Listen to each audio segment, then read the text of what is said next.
வணக்கம். செய்திகளை உடனுக்குடன் தெரிந்து கொள்ள உண்மையின் குரலாய் உங்கள் சட்ட கவச இன்றைய விரைவு செய்திகள் வாசிப்பது உங்கள் மன்சூர் அலி.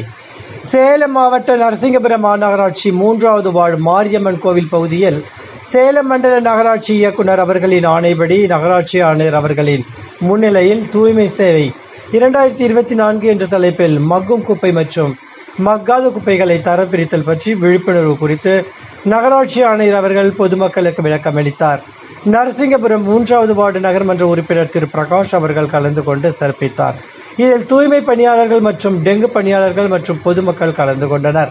இத்துடன் இச்செய்தி அறிக்கை முடிவடைந்தன. மீண்டும் அடுத்த செய்தியில் சந்திப்போம். அதுவரை சட்டக்கவச இணையதளத்துடன் இணைந்திருங்கள். வணக்கம். எங்களோட சேனலை சப்ஸ்கிரைப் பண்ணுங்கள், லைக் பண்ணுங்கள், ஷேர் பண்ணுங்கள்.